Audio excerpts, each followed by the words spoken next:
इस मूवी की शुरुआत सन 1920 में होती है, जहां हम एक हवेली को देखते हैं। उस हवेली को तोड़कर होटल बनाने के लिए एक आर्किटेक्ट को बुलाया जाता है। हवेली का मैनेजर आर्किटेक्ट को बोलता है कि आप इसे तोड़कर एक बढ़िया होटल बनाएं। उसी रात हम देखते हैं कि आर्किटेक्ट को कुछ आवाज़ आती है। वह सीढ़ियों से ऊपर जाता है और अचानक से उसकी रहस्यमयी तरीके से मौत हो जाती है। अगले सीन में अर्जुन नाम का एक ब्राह्मण लड़के को देखते हैं। वह बजरंगबली का बहुत बड़ा भक्त होता है। अर्जुन लिसा नाम की एक क्रिश्चियन लड़की से प्यार करता है, लेकिन उसके घर वाले इस रिश्ते को मंजूर नहीं करते। अर्जुन लिसा के साथ मुंबई भागाने का फैसला करता है, लेकिन रास्ते में उसे उसके घर वाले रोक लेते हैं और उसे लीजा को छोड़ने को कहते हैं, क्योंकि लीजा उसके धर्म की नहीं होती। और अर्जुन उससे कहता है कि मैं ऐसे धर्म को नहीं मानता और आज से मैं अपने भगवान और धर्म को छोड़ता हूँ। फिर अर्जुन लीजा को लेकर मुंबई पहुँचता है, जहाँ उसे इस हवेली को तोड़ के होटल बनाने का कॉन्ट्रैक्ट मिलता है। वह लिसा के साथ इस हवेली में पहुँचता है।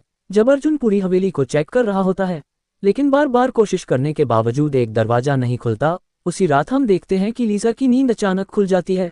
वह उठ के कॉरिडोर में जाती है। वहाँ लिसा को अजीबोगरीब आवाज आ रही होती है, लेकिन उसे कोई दिखाई नहीं देता। लिसा आवाज की तरफ बढ़ती है, तभी वहाँ अर्जुन आ जाता है। लीजा उसे बताती है कि मुझे यहाँ कुछ आवाज आ रही है, जैसे यहाँ कोई और भी मौजूद है। अर्जुन उसे समझाता है कि ये पहाड़ी इलाका है और यहाँ हवा चलती रहती है, तो अक्सर यहाँ ऐसी आवाज आती है। अगले दिन लीजा बलवंत से कहती है कि तुमने भी यहाँ से आवाज सुनी है, जैसे कोई लंगड़ा कर चल रहा हो। बलवंत इनकार कर देता है और उठकर चला जाता है। जब लीजा उस बंद कमरे की तरफ जाती है और पहली कोशिश में वह दरवाजा खुल जाता है, लीजा एक पेंटिंग देखती है और पास ही रखा पियानो को वह जाकर बजाने लगते हैं। पियानो बजाते बजाते उसे एक अजीब आवाज आती है। वह आवाज की तरह बढ़ती है और हवेली से बाहर आ जाती है। तो अब हम देखते हैं कि लीजा जब अर्जुन को यह बताती है कि मैंने ये कमरा खोला था, लेकिन अब यह खुल नहीं रहा है। अर्जुन लीजा को समझाता है कि दरवाजा पुराना है तो हो सकता है कभी खुले कभी ना खुले। लिसा अर्जुन से बोलती है कि मैं तुम्हें पहले दिन से समझा रही हूँ कि मुझे यहाँ किसी की मौजूदगी महसूस होती है, लेकिन मैं उसे देख नहीं सकती। अर्जुन उसे कहता है कि यह काम मेरे लिए बहुत जरूरी है। अगर तुम चाहती हो तो हम यहाँ से चल सकते हैं, लेकिन तुम चाहो तो 1-2 दिन रुक सकते हैं। लिसा रुकने को तैयार हो जाती है। ये सारी बातें बलवंत सुनकर परेशान हो जाता है। फिर वह सीधा मैनेजर के पास पहुँचता है और उसे कहता है कि वहाँ एक आत्मा है जो 2 लोगों को पहले ही मार चुकी है। उन लोगों को भी नहीं छोड़ेगी, आप सब जानते हो, फिर भी उनकी जान जोखिम में डाल रहे हो। लेकिन मैनेजर पैसों से उसका मुंह बंद कर देता है। अगले दिन हम देखते हैं कि जब लीजा वॉक करते हुए चर्च के पास से गुजरती है, वहाँ उसे फादर नजर आते हैं। लीजा वहीं से कहती है कि क्रॉस टेढ़ा है। इसी बहाने उनकी बातें होने लगती है। लिसा अपने और अपने हस्बैंड के बारे में सब कुछ बता देती है। घर जाकर लिसा देखती है कि अर्जुन ने दरवाजा तोड़वा दिया है। अर्जुन लीजा से कहता है कि तुम सही कह रही थी, यहाँ पर यह पियानो और पेंटिंग है। उसी रात हम देखते हैं कि लीजा को ग्रामोफोन की आवाज़ सुनाई देती है। वह खुद ब खुद बज रहा होता है। लीजा उसे बंद करके वापस जाने लगती है, तभी वह फिर से बजता है। लिसा ये सुनकर घबरा जाती है। फिर वह इस पेंटिंग के पास पहुंचती है, वहां गायत्री लिखा होता है। लीजा पलट कर देखती है, तभी उसे फांसी पर लटका हुआ एक आदमी दिखाई देता है। लीजा यह देखकर बहुत घबरा जाती है। अगले दिन फादर से मिलने जाती है, जिन्हें वह अपने साथ हुई घटना के बारे में बताती है और यह भी कहती है कि अर्जुन इन सब पर यकीन नहीं करता। दूसरे दिन अर्जुन की गैर मौजूदगी में वह फादर को अपने हवेली बुलाती है, जहां फादर उस हवेली को ब्लेस कर देते हैं। रात को हम देखते हैं कि फादर को एक अनजानी ताकत परेशान करती है। दूसरी सुबह उन्हें चर्च में एक शैतानी सिंबल दिखाई देता है और फिर फादर मेन प्रीस्ट को बुलाते हैं और वह दोनों डेविल बाइबल खोलकर उस सिंबल का मतलब जानने की कोशिश करते हैं।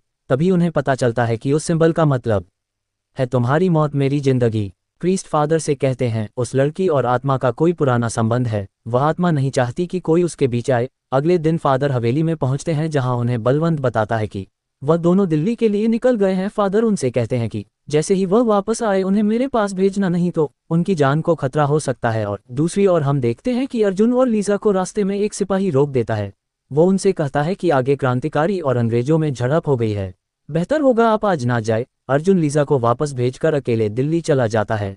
लिसा जब हवेली पहुंचती है तो बलवंत उसे फादर के बारे में कुछ नहीं बताता। उसी रात हम देखते हैं कि लिसा की अचानक नींद खुल जाती है। अब वह बुरी शक्ति अपनी पूरी ताकत से लिसा को परेशान करने लग जाती है। उसके बाद हम देखते हैं कि वह लिसा को खींचकर अंधेरी जगह ले जाता है। अगले दिन में हम देखते हैं कि अर्जुन जब दिल्ली से वापस आ जाता है, बलवंत उसे बताता है कि 3 दिन से लीजा कमरे से बाहर नहीं आई, मैंने डॉक्टर को बुलाया था, वह दवाई देकर चला गया। अर्जुन उनसे फिर से डॉक्टर को बुलाने को कहता है। डॉक्टर चेक करने के बाद अर्जुन को बताता है कि लीजा को आज रात और देख लेते हैं, नहीं तो कल सुबह बड़े अस्पताल में भर्ती करना होगा। उसी रात हम देखते हैं कि लिसा अपने बेड पर नहीं होती। अर्जुन उसे देखने जाता है, जहां वह देखता है कि लिसा बिल्ली का मांस खा रही होती है। अगली सुबह हम देखते हैं कि फादर को चर्च में यीशु की पेंटिंग से खून निकलता दिखता है। इधर अर्जुन लीजा को भर्ती करने जा रहा होता है। तभी वहां फादर आ जाते हैं और अर्जुन को बताते हैं कि तुम मुझे नहीं जानते, लेकिन मैं लिसा से मिल चुका हूं, तुम मुझे 5 मिनट उसे मिलने दो। फादर जाकर लिसा का नाम पुकारते हैं, लेकिन वहां उनकी बात नहीं सुनती। फादर अपना क्रॉस निकालकर लीजा के माथे पर रखते हैं। तब लिसा के अंदर का शैतान जाग उठता है और फादर पर हमला कर देता है।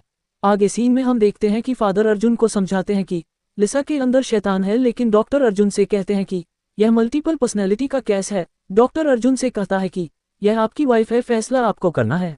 तभी अर्जुन फादर से कहता है कि आप हमें हमारे हाल पर छोड़ दीजिए, और लीजा को ले जाकर वह भर्ती कर देता है। उसी रात लीजा के साथ कुछ अजीब होने लगता है। डॉक्टर उसे इंजेक्शन लगाने के लिए जाते हैं, लेकिन उतने में ही लीजा उसका हाथ पकड़ लेती है और उसके पूरे खानदान के बारे में बताने लगते हैं। ये सुनकर डॉक्टर पूरी तरह डर जाता है। अर्जुन डॉक्टर से जाकर पूछता है कि क्या आप लीजा का इलाज कर पाओगे या नहीं। डॉक्टर अर्जुन को मना कर देता है। अर्जुन हार के फादर के पास मदद के लिए पहुंचता है।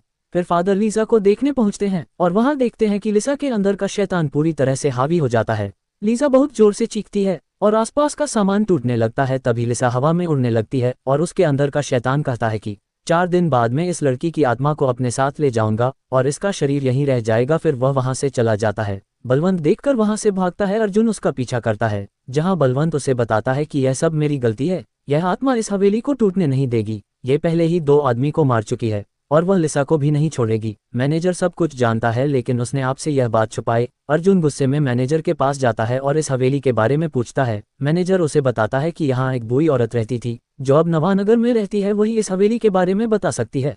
अर्जुन लीजा को फादर के पास छोड़कर नवानगर के लिए निकलता है। वह राधा नाम की एक औरत से मिलता है।